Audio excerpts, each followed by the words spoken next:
Good morning class. कल हमने exercise 4.4 complete कर ली थी। आज एक्सरसाइज 4.5 स्टार्ट कर रहे हैं। एक्सरसाइज 4.5। तो 4.5 में आप चेक करोगे फर्स्ट क्वेश्चन में आपके पास फर्स्ट क्वेश्चन क्या गिवन दिया है। Draw a rough sketch of a quadrilateral P Q R S. Draw its diagonal, name them. It is the meeting point of diagonal is the interior और exterior of a quadrilateral. तो same आपको क्या करना है, जैसे आपने इससे back questions में देखा था कि आपने ट्रायंगल ड्रॉ किया था। अब की बार आपको एक क्वाड्रिलेटर ड्रॉ करना है और उसके डायगोनल आपको मीट्स करने हैं और आपको चेक करना है जब डायगोनल आपस में कट करेंगे तो वो जिस पॉइंट पे वो कट कर रहे हैं वो इंटीरियर पॉइंट होगा या एक्सटीरियर पॉइंट होगा। तो जैसे आप फर्स्ट क्वेश्चन में आपको पता है क्वाड्रिलेटर क्या होगा, एक 4 साइड्स की इमेज जिसकी ईच साइड क्या होगी डिफरेंट। तो आप 4 साइड की कोई भी एक इमेज बना लें। तो इस टाइप से आपने कोई भी एक इमेज बना ली। उसका नेम आपके पास क्या गिवन दिया है, पी क्यू आर एस। तो आपने एक पी क्यू आर एस एक क्वाड्रिलेटर आपने ड्रॉ कर लिया। देन अब आप डायगोनल्स मीट करोगे। डायगोनल्स क्या होंगे, जो अपोजिट वर्टेक्स को आप आपस में मीट करते हो। अपोजिट वर्टेक्स एस का अपोजिट वर्टेक्स क्यू और आर का अपोजिट पी। तो इनका जैसे आप मीट करोगे तो आप यहाँ पर चेक करो ये पॉइंट आपके पास क्या है, इसको ओ लेट करो या कोई भी एक पॉइंट आप लेट कर लो। तो आप चेक कर रहे हो कि जो जहाँ पे आपस में कट कर रहे हैं, जो डायगोनल्स को आपने आपस में मीट किया, जिस पॉइंट पे वो कट कर रहे हैं वो इंटीरियर पॉइंट है या एक्सटीरियर पॉइंट है। तो इंटीरियर पॉइंट है क्योंकि इमेज के इनर साइड में है ना वो पॉइंट। तो वो आपके पास क्या है, इंटीरियर पॉइंट है, एक्सटीरियर पॉइंट तो नहीं है। तो सेम यही आपको चेक करना था। तो फर्स्ट ऑफ ऑल आपने ड्रॉ कर लिया और देन उसने आपने किस को मीट किया, पी आर और एस क्यू को आपने जैसे मीट किया। तो आपके मीटिंग पॉइंट क्या है, ओ, और वो क्या है, इंटीरियर पॉइंट है।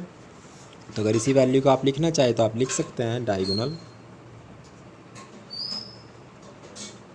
Diagonal P R and S Q meet at 0 which is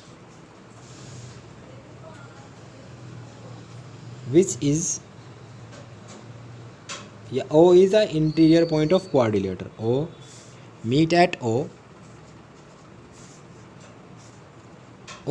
is interior point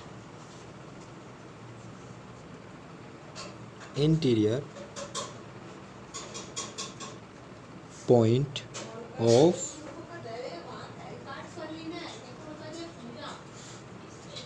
the quadrilateral।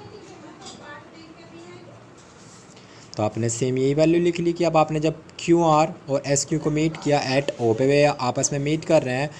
O is a interior point of a quadrilateral. तो ओ क्या है आपके पास, इंटीरियर पॉइंट है, नॉट एक्सटीरियर पॉइंट है। Clear है। तो इसी टाइप्स आप लिख सकते हैं, या आप ऐसे ना लिखिए कि डायगोनल्स मीट कर रहे हैं, सेम आप चेक करेंगे O is a interior point. Direct आप ऐसे भी लिख सकते हैं, O is a interior point of the quadrilateral. क्या नाम था आपके पास इसका, पी क्यू आर एस। तो डायरेक्ट इस टाइप से भी लिख सकते हैं। ये कंडीशंस लिख लिया है, कोई ये वाली कंडीशंस लिख लिया, कोई भी आप कंडीशंस लिख सकते हैं। तो आई होप ये क्वेश्चन क्लियर हो गया होगा। नेक्स्ट क्वेश्चन में मूव करते हैं। तो उसके बाद आप सेकंड क्वेश्चन में मूव करेंगे। सेकंड क्वेश्चन जैसे आप रीड करेंगे, सेकंड क्वेश्चन में आपको क्या चेक करना है, ड्रॉ और रफ स्केच। सेम आपको रफ स्केच ड्रॉ करना है क्वाड्रिलेटर। अब की बार क्या नेम है क्वाड्रिलेटर का, KLMN।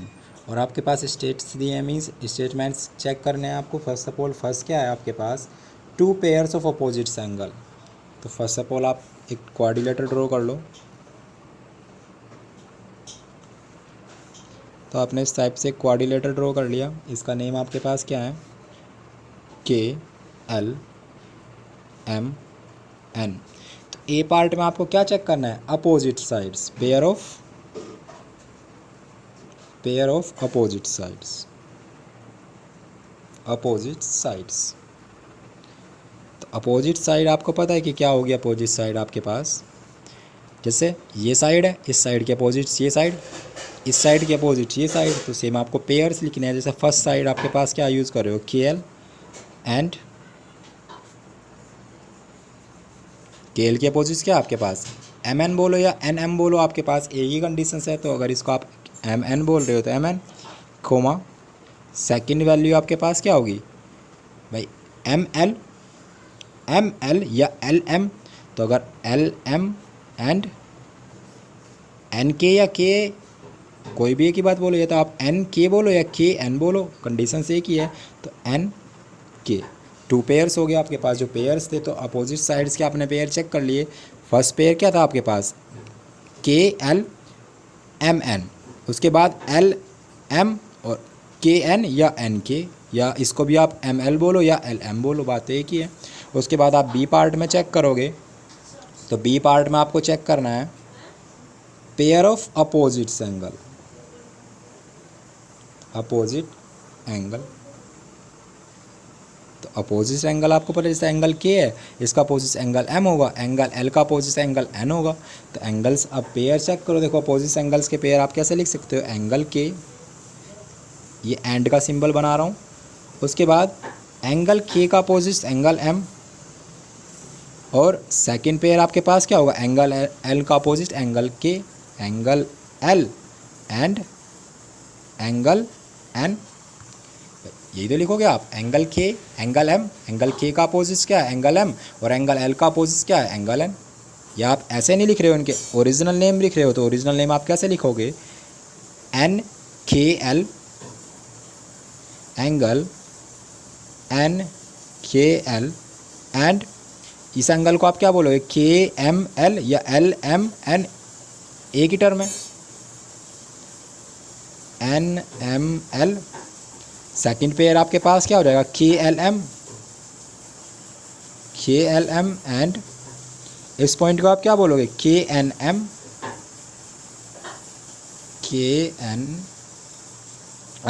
तो इस टाइप से भी लिख सकते हो। तो अगर आप डायरेक्ट ये भी लिखोगे तो ये भी आपके पास राइट होगा, क्योंकि यहाँ पर आप इन क्वेश्चंस में आपको प्रॉब्लम होगी, क्योंकि जब इस टाइप से थ्री टाइप्स आप लिखते हो तो मोस्ट ऑफ द केसेस में मोस्ट ऑफ द स्टूडेंट्स को ये प्रॉब्लम होती है।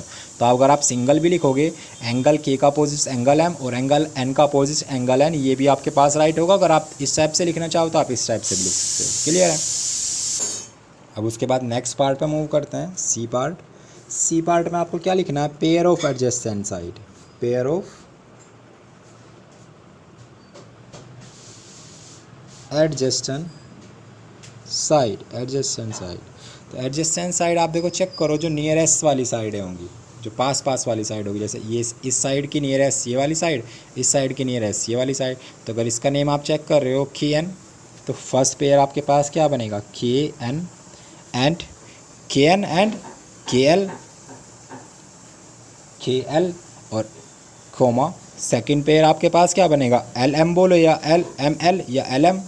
तो अगर इसको मैं एल एम बोल रहा हूँ, और सेकेंड पेयर आपके पास क्या है एम एन।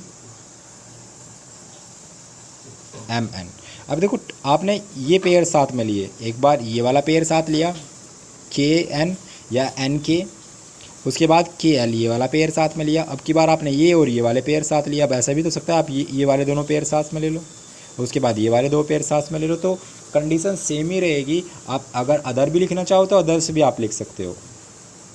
क्लियर है। तो आपको पेयर्स लिखने थे तो मैं 2 ही पेयर लिख रहा हूँ। क्लियर है, क्योंकि उसने आपके पास कोई फिक्स नहीं कहा है कि आपको कितने पेयर्स लिखने हैं। क्लियर है। तो उसके बाद नेक्स्ट पार्ट में चेक करेंगे डी पार्ट। डी पार्ट में आपको क्या चेक करना है, पेयर ऑफ, तो नेक्स्ट में आपको पेयर ऑफ एडजेसेंट एंगल।